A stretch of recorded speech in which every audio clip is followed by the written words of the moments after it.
നമസ്കാരം, Velu ബാലകൃഷ്ണനാണ്, company secretary. ഇന്ന് നമ്മൾ ചർച്ച ചെയ്യാൻ പോകുന്നത് institute of company secretaries of India കഴിഞ്ഞ ആഴ്ച ഒരു exposure draft ICSI strategic action plan ഇറക്കിയിട്ടുണ്ടായിരുന്നു. നമ്മുടെ CS പ്രൊഫഷനും ഇൻസ്റ്റിറ്റ്യൂട്ടും 2026 മുതൽ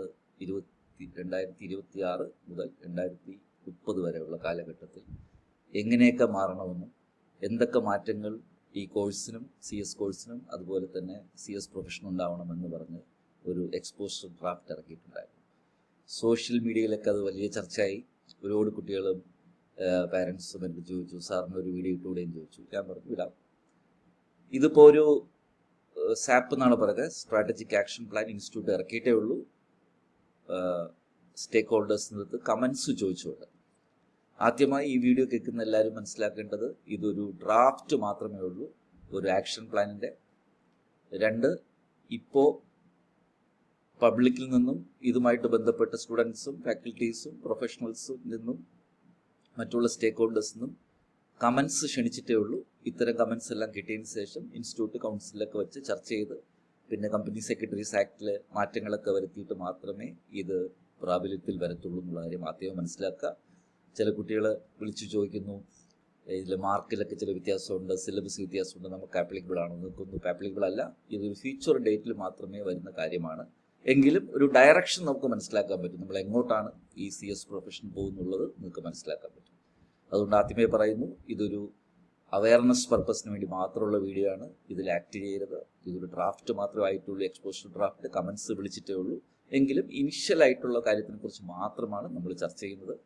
ഇതിലിപ്പോൾ കാണിച്ചിരിക്കുന്ന എക്സ്പോഷർ ഡ്രാഫ്റ്റ് ഇൻസ്റ്റിറ്റ്യൂട്ട് ഔദ്യോഗിക വെബ്സൈറ്റിൽ നിന്ന് ഡൗൺലോഡ് എടുത്തത്. അപ്പോൾ ഈ എക്സ്പോഷർ ഡ്രാഫ്റ്റിൽ അല്ലെങ്കിൽ ഇൻസ്റ്റിറ്റ്യൂട്ടിൻ്റെ സ്ട്രാറ്റജിക് ആക്ഷൻ പ്ലാൻ എന്ന് പറയുന്നത് ഇൻസ്റ്റിറ്റ്യൂട്ടിൻ്റെ വർക്കിംഗ് ഗ്രൂപ്പ് പഠിച്ച് അതിൻ്റെ ഡ്രാഫ്റ്റ് കൗൺസിൽ അപ്രൂവ് ചെയ്തിട്ടുണ്ട്. അതിനെ പബ്ലിക് കമൻസ് അല്ലെങ്കിൽ സ്റ്റേക്ക് ഹോൾഡേഴ്സിൻ്റെ കമൻസിന് വിളിച്ചിട്ടുണ്ട്. അപ്പോൾ നമ്മളെല്ലാവരും കൊടുക്കുന്ന ഫീഡ്ബാക്കിനനുസരിച്ചായിരിക്കും ഇതിലുള്ള മാറ്റങ്ങൾ ഉണ്ടാക്കി ഭാവിയിൽ ഇംപ്ലിമെൻ്റ് ചെയ്യും. മെമ്പറുകൾ ഇംപ്ലിമെൻ്റ് ചെയ്യുന്ന മുമ്പ് കൗൺസിൽ അപ്രൂവൽ വേണം.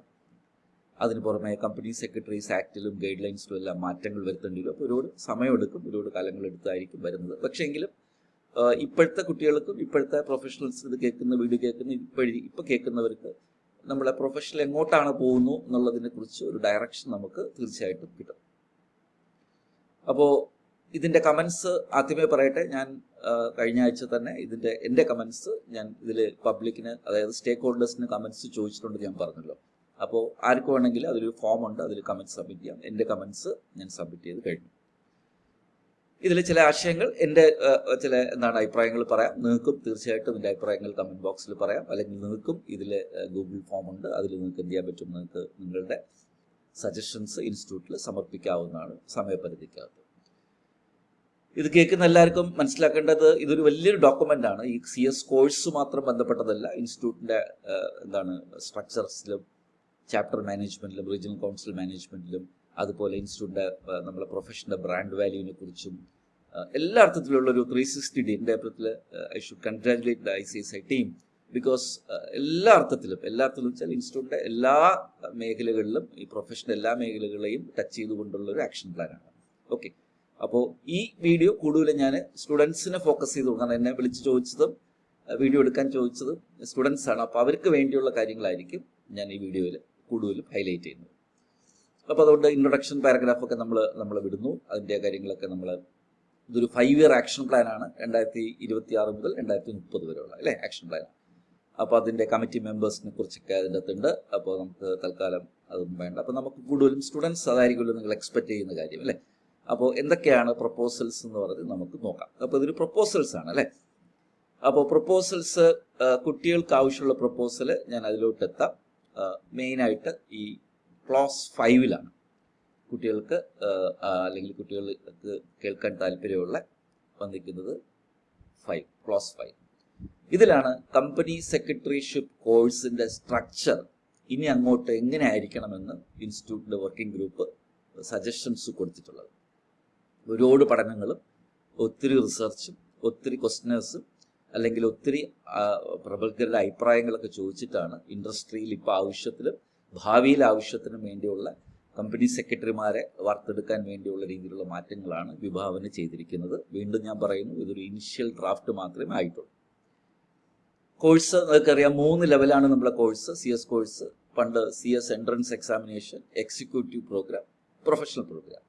ഇപ്പോൾ പ്രൊപ്പോസ് ചെയ്തിരിക്കുന്നത് ഈ എക്സിക്യൂട്ടീവ് എൻട്രൻസ് എന്ന് മാറ്റിക്കൊണ്ട് CS ഫൗണ്ടേഷൻ പ്രോഗ്രാം എന്നും, മറ്റു രണ്ടിലും മാറ്റമില്ല, CS എക്സിക്യൂട്ടീവ് പ്രോഗ്രാം എന്നും, അടുത്തത് CS പ്രൊഫഷണൽ പ്രോഗ്രാം. അപ്പോൾ കേൾക്കുമ്പോഴും ഒക്കെ ഒരുപോലെ ഇരിക്കും.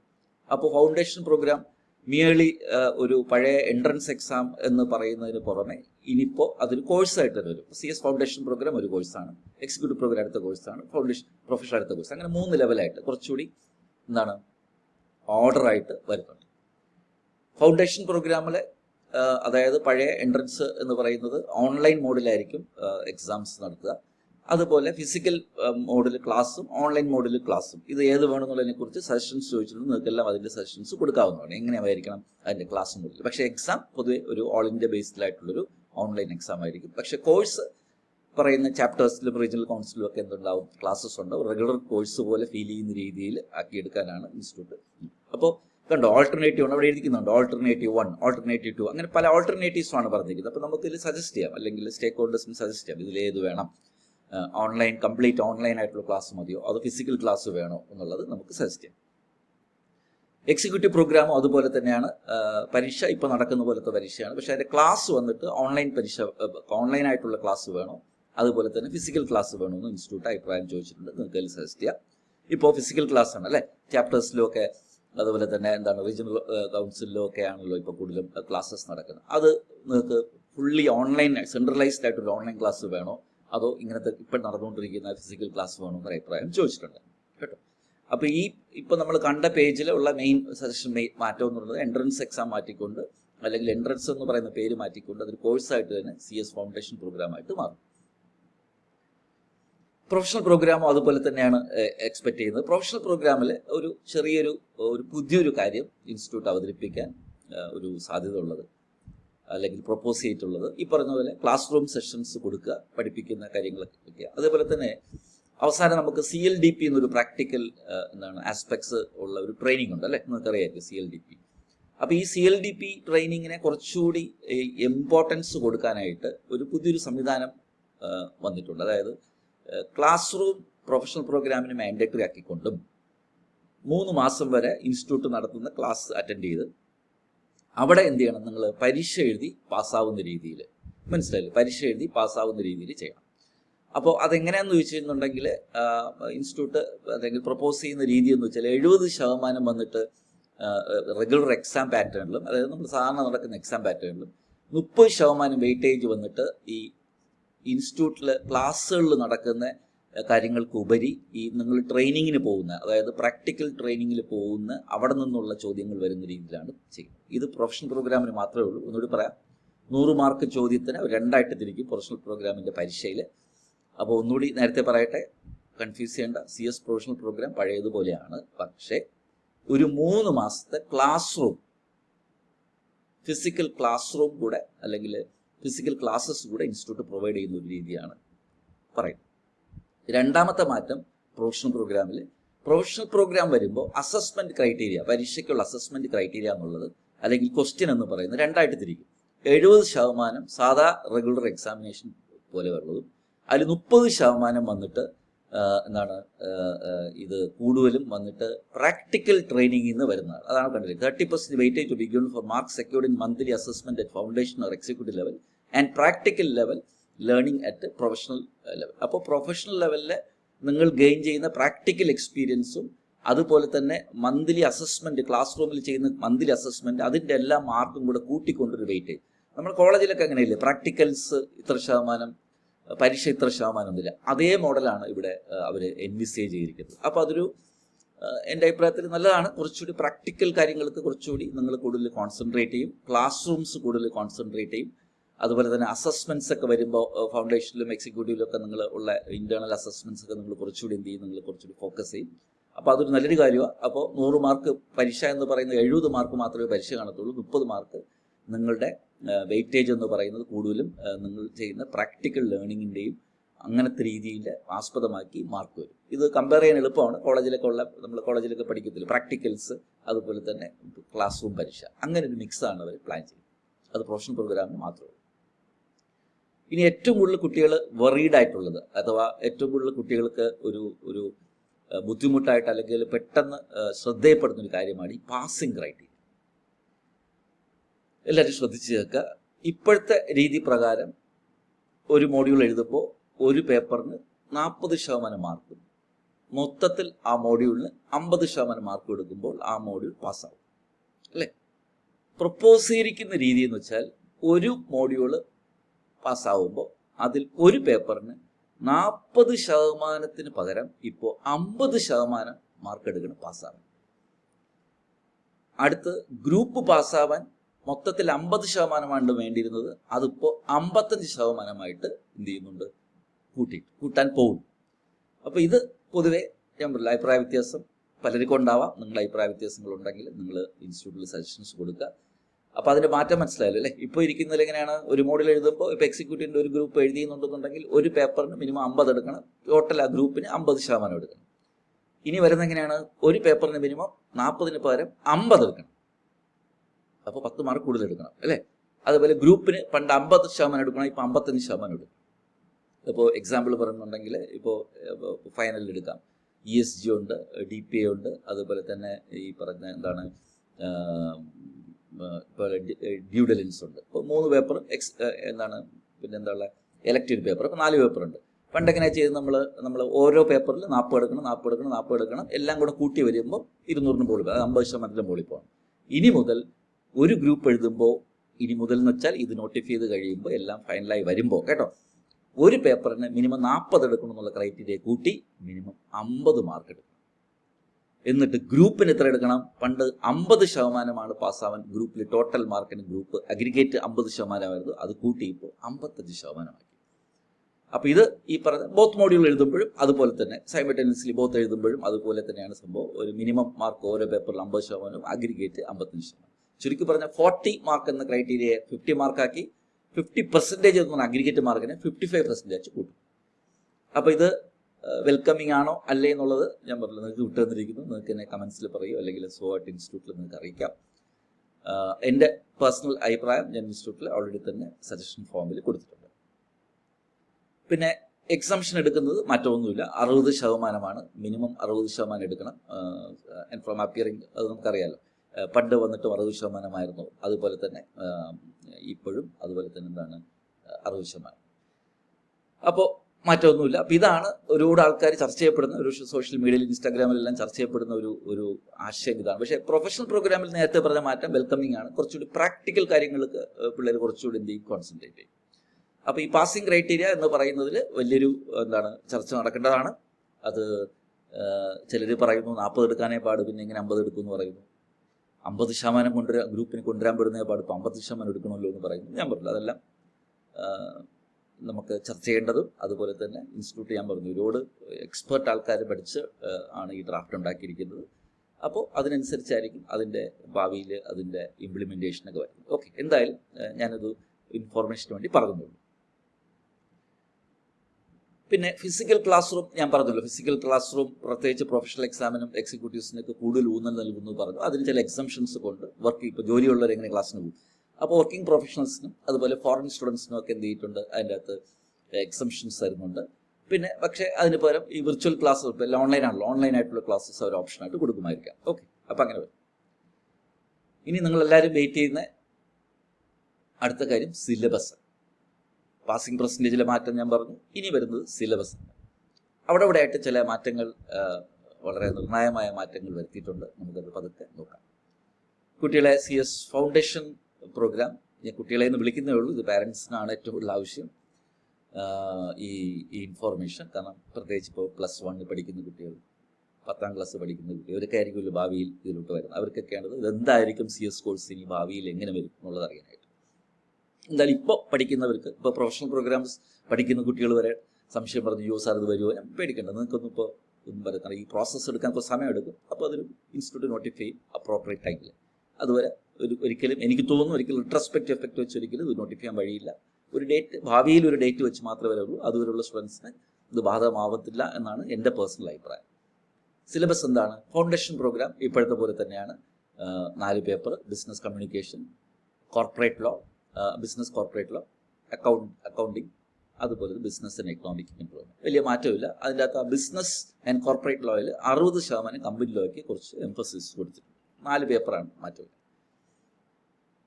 എക്സിക്യൂട്ടീവ് പ്രോഗ്രാമിന് വന്നിട്ട് അവരിപ്പോൾ പ്രപ്പോസ് ചെയ്തിരിക്കുന്നത്, ഇപ്പോഴത്തെ സിലബസ് എന്നൊക്കെ അറിയാമല്ലോ, പ്രപ്പോസ് ചെയ്തിരിക്കുന്നത് പേപ്പേഴ്സ് ആദ്യം പറയാം. ജൂറിസ്പ്രുഡൻസ് ആൻഡ് ജനറൽ ലോ ഇപ്പോഴത്തെ അതേ പേപ്പറാണ്. കമ്പനി ലോ അതേ പേപ്പറാണ്. സെക്യൂരിറ്റി ലോ ഇപ്പോഴോ പേപ്പറുണ്ട്. ബിസിനസ് ഫോർമേഷൻ ആൻഡ് മാനേജ്മെന്റ്, ആ ഇപ്പോഴത്തെ സെറ്റിംഗ് അപ്പ് ഓഫ് ബിസിനസ് ആണ്, അതിൻ്റെ പേര് മാറ്റി ബിസിനസ് ഫോർമേഷൻ ആൻഡ് മാനേജ്മെന്റ് എന്നാക്കി. ടാക്സേഷൻ ഇപ്പോഴും ഉണ്ട്. അക്കൗണ്ടിങ് ആൻഡ് ഫിനാൻഷ്യൽ മാനേജ്മെന്റ്, അതൊരു ഫുൾ പേപ്പറാണ്. അക്കൗണ്ടിങ് ആൻഡ് ഫിനാൻഷ്യൽ മാനേജ്മെന്റ് അത് ഇപ്പോൾ ഉണ്ട്, 5 പേപ്പറായി. പിന്നെ എക്കണോമിക് ലോ ആൻഡ് IPR വന്നിട്ട് അത് ഇപ്പോഴുള്ള പേപ്പറാണ്. പുതിയൊരു പേപ്പറാണ് ലേബർ ലോ.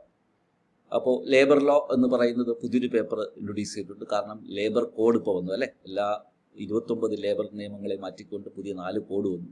അതുകൊണ്ട് ലേബർ ലോയ്ക്ക് കംപ്ലയൻസിന് കൂടുതൽ എംഫസിസ് കൂടുതലുണ്ട് എന്നുള്ളത് മനസ്സിലാക്കിക്കൊണ്ട് ഇൻസ്റ്റിറ്റ്യൂട്ട് ലേബർ ലോ ഇപ്പോൾ എക്സിക്യൂട്ടീവ് സിലബസിൽ ആഡ് ചെയ്തിട്ടുണ്ട്. അങ്ങനെ മൊത്തം 1, 2, 3, 4, 5, 6, 7 പേപ്പറാണ് എക്സിക്യൂട്ടീവ് പ്രോഗ്രാം.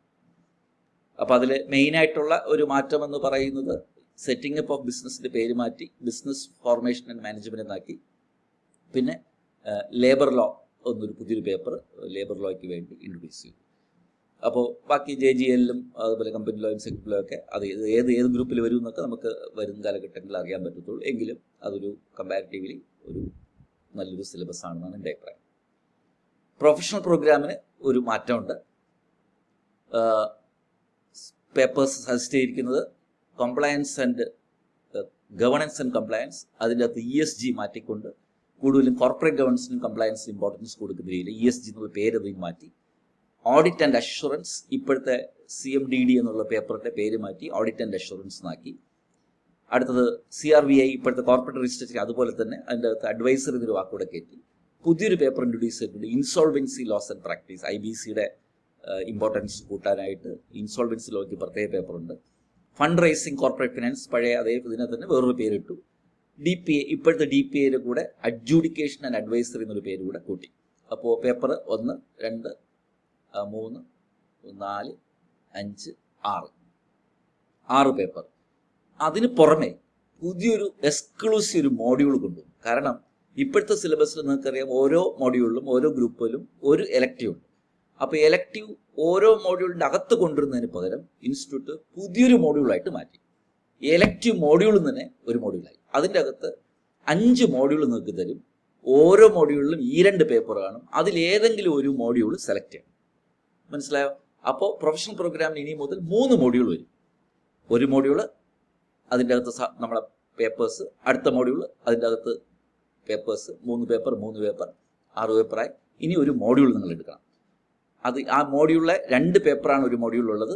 ആ എല്ലാ പേപ്പേഴ്സും വന്നിട്ട് എന്താണ് എലക്റ്റീവ് ആണ്. ഒന്നുമില്ല, പഴയ എലക്റ്റീവ് അവിടെ ആയിട്ട് 2 ഗ്രൂപ്പിൽ കിടന്നതിനെ എല്ലാം കൂടെ എടുത്ത് ഒരു മോഡ്യൂളാക്കി അല്ലേ. അപ്പോൾ എലക്റ്റീവ് മോഡ്യൂളിൽ വന്നിട്ട് നിങ്ങൾക്ക് 2 പേപ്പർ കാണും. അതിൽ 5 മോഡ്യൂൾ തരും നിങ്ങൾക്ക് സെലക്ട് ചെയ്യാൻ. ഇതിൽ ഏതെങ്കിലും ഒരു മോഡ്യൂൾ നിങ്ങൾക്ക് സെലക്ട് ചെയ്യാം, ഒരു പാക്ക് നിങ്ങൾക്ക് സെലക്ട് ചെയ്യാം. അതിൻ്റെ അകത്തും പുതിയ കുറച്ച് എലക്റ്റീവ്സ് കൊണ്ടുവന്നിട്ടുണ്ട്. IFSA, BFSI, അതായത് data privacy, data protection, machine tools, അങ്ങനത്തെ കുറച്ച് കാര്യങ്ങൾ കൊണ്ടുവന്നു. എന്തായാലും വെൽക്കമിങ് ആയിട്ടുള്ള ഒരു സ്റ്റെപ്പാണ്. അപ്പോൾ ഫൈനലിൽ 6 പേപ്പറും പ്ലസ് 2 എലക്റ്റീവ്, 8 പേപ്പർ. ഇതാണ് CS പ്രൊഫഷണൽ പ്രോഗ്രാം. ഇതിനെക്കുറിച്ച് അഭിപ്രായങ്ങൾ നിങ്ങൾ തന്നെ ആലോചിക്കുക. എൻ്റെ അഭിപ്രായത്തിൽ സിലബസ് ഞാൻ വളരെ ഹാപ്പിയാണ്. കാരണം കുറച്ചുകൂടി ബ്രോഡറാണ്, കുറച്ചുകൂടി ആപ്റ്റാണ്, കുറച്ചുകൂടി നല്ല സിലബസ് ആണെന്നുള്ളതാണ് എൻ്റെ പേഴ്സണൽ അഭിപ്രായം.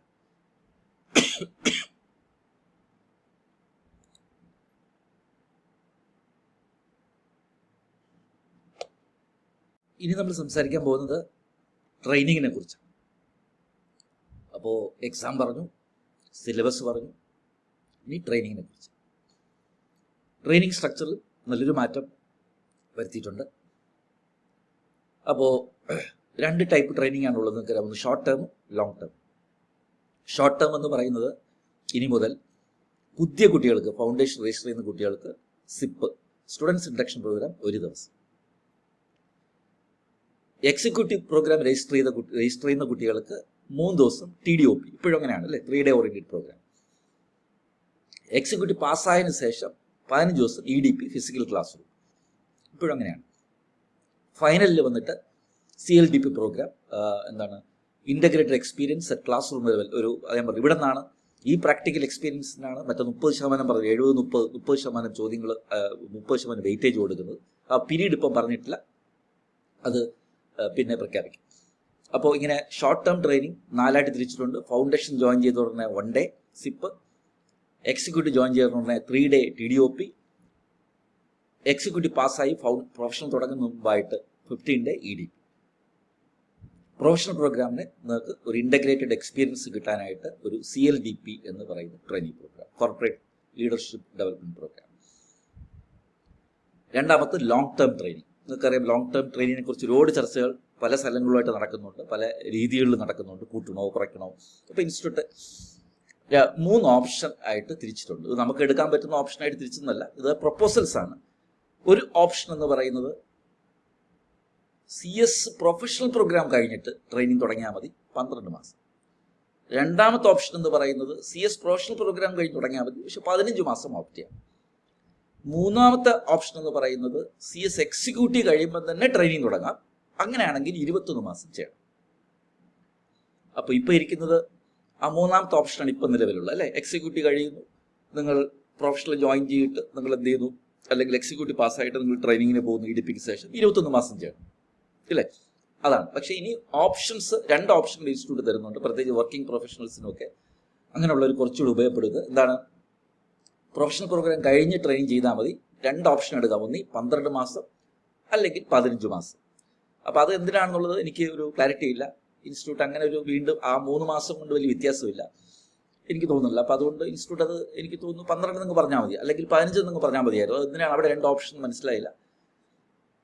അത് ഒരു 12ഉം 15 തമ്മിൽ എനിക്ക് തോന്നുന്നു അവിടെ എനിക്കൊരു ആശയക്കുഴപ്പമുണ്ട്, എന്താണെന്ന് അറിയത്തില്ല. ശരി, എങ്കിലും CS പ്രൊഫഷണൽ പ്രോഗ്രാം കഴിഞ്ഞിട്ട് ട്രെയിനിങ് ചെയ്താൽ മതി വേണമെന്നുണ്ടെങ്കിൽ 12 മാസം എടുക്കാം, ഒരു വർഷം, ഇല്ലെങ്കിൽ 15 മാസം എടുക്കാം. ഓക്കെ, അടുത്തത് വന്നിട്ട് ഇല്ല എക്സിക്യൂട്ടീവ് പ്രോഗ്രാം കഴിഞ്ഞ് തന്നെ വീട്ടിൽ ഇരിക്കേണ്ട, ട്രെയിനിങ് കൂടെ ചെയ്യണം, പ്രാക്ടിക്കൽ എക്സ്പീരിയൻസ് ഒക്കെ വേണമെന്നുണ്ടെങ്കിൽ ട്രെയിനിങ്ങിന് പൊയ്ക്കോളൂ, പക്ഷേ എങ്കിൽ 21 മാസം ട്രെയിനിങ് ചെയ്യണം. മനസ്സിലായല്ലോ. അപ്പോൾ പ്രൊഫഷണൽ കഴിഞ്ഞും ട്രെയിനിങ് തലവത്തിന് പറയാം, എക്സിക്യൂട്ടീവ് കഴിഞ്ഞും ട്രെയിനിങ്ങിന് പോവാം, 21 മാസം ചെയ്യണം. പ്രൊഫഷണൽ കഴിഞ്ഞ് മതി ട്രെയിനിങ് ആണെങ്കിൽ 12 മാസമോ 15 മാസമോ ഓപ്റ്റ് ചെയ്യാം, ഏതെങ്കിലും. അപ്പോൾ ഇത്രയും കാര്യങ്ങളാണ് സ്റ്റുഡൻസ് ബന്ധപ്പെട്ടത്. ബാക്കിയെല്ലാം കൂടുതൽ പ്രൊഫഷൻ ബന്ധപ്പെട്ട കാര്യങ്ങളാണ്. അപ്പോൾ അത് നമുക്ക് പ്രൊഫഷണൽ ഡെവലപ്മെൻറ്റ് പ്രോഗ്രാം, ഇൻസ്റ്റിറ്റ്യൂട്ടിൻ്റെ chapter management, 3 tier structure, online effectiveness, അതുപോലെ തന്നെ നമ്മുടെ ബ്രാൻഡ് ബിൽഡിങ്ങിനെ കുറിച്ചൊക്കെയാണ്. അപ്പോൾ ഇത് കേൾക്കുന്ന എൻ്റെ വ്യൂവേഴ്സിന് ഒരുപക്ഷെ താല്പര്യമുള്ളതായിരിക്കത്തില്ല, അതുകൊണ്ട് ഞാനത് സ്കിപ്പ് ചെയ്യുന്നു. ഇത് ഇൻസ്റ്റിറ്റ്യൂട്ടിൻ്റെ സൈറ്റിലുണ്ട് ഈ ഡോക്യുമെൻറ്റ്, നിങ്ങൾക്ക് ഡൗൺലോഡ് ചെയ്ത് നിങ്ങൾക്ക് നിങ്ങളുടെ അഭിപ്രായങ്ങൾ ഇൻസ്റ്റിറ്റ്യൂട്ടിൽ രേഖപ്പെടുത്താം. അപ്പോൾ മെയിനായിട്ട് നിങ്ങൾ നോക്കേണ്ട, അല്ലെങ്കിൽ സ്റ്റുഡൻസിൻ്റെ ഒരു ഫോക്കസ് എന്ന് പറയുമ്പോൾ കൂടുതലും നോക്കേണ്ടത് സ്ട്രക്ചറിലെ മാറ്റം, രണ്ടാമത് പ്രൊഫഷണൽ പ്രോഗ്രാമിലെ ക്വാളിഫയിങ് ക്രൈറ്റീരിയ എന്ന് പറയുന്നത് ഒരു പേപ്പർ 70% സാധാ പരീക്ഷയും 30% പ്രാക്ടിക്കൽ എക്സ്പീരിയൻസിനുള്ള ക്രൈറ്റീരിയ മാർക്കാണ്. പിന്നെ ടോട്ടൽ ഗ്രൂപ്പ് പാസ്സാവുന്ന രീതി 40 മിനിമം പാസ്സിനെ മാറ്റി 50 ആക്കി, അഗ്രിഗേറ്റിനെ 50-ന് 55 ആക്കി.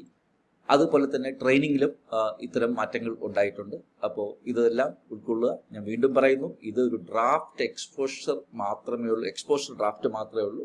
അടുത്ത 5 വർഷം എങ്ങനെയായിരിക്കണം നമ്മുടെ പ്രൊഫഷൻ ഉള്ളത്, ഇത് ഒരുപാട് പ്രോസസ്സ് ഇനിയുണ്ട്. ആ പ്രോസസ്സിന് ശേഷമേ ഇത് എല്ലാവരുടെയും ഫീഡ്ബാക്സ് ഒക്കെ എടുത്തതിന് ശേഷം കൗൺസിലിൽ വളരെ ഡീറ്റെയിൽ ആയിട്ട് ചർച്ച ചെയ്തതിനു ശേഷം മാത്രമേ ഇത് ഇംപ്ലിമെൻറ്റ് ചെയ്യത്തുള്ളൂ.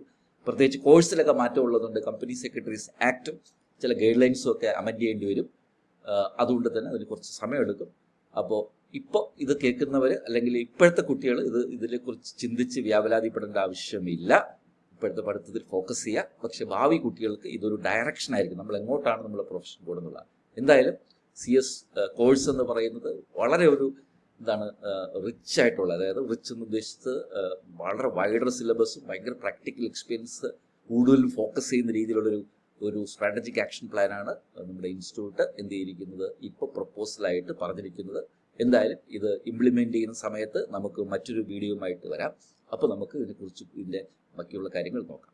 ഓക്കെ, എന്തായാലും പഠിത്തത്തിൽ കോൺസെൻട്രേറ്റ് ചെയ്യുക. ഇതൊരു അപ്ഡേറ്റ്സ് എപ്പോഴും നമ്മൾ അറിഞ്ഞിരിക്കണം. അപ്പോൾ നമുക്കറിയാം ഇത് എങ്ങോട്ടാണ് പോകുന്നത്, ഇനി പുതിയ സിലബസ് വരുമല്ലോ എന്നൊക്കെ വരുമ്പോൾ ഇപ്പോഴത്തെ കുട്ടികളെ കുറിച്ച് പഠിക്കാനായിട്ടുള്ള കുറച്ചുകൂടി ഫോക്കസ് കിട്ടും. അപ്പോൾ ഇതാണ് ഉദ്ദേശിക്കുന്നത്. എന്തെങ്കിലും വീഡിയോസ് ബന്ധപ്പെട്ട കമൻസ് ഉണ്ടെന്നുണ്ടെങ്കിൽ ഇടുക.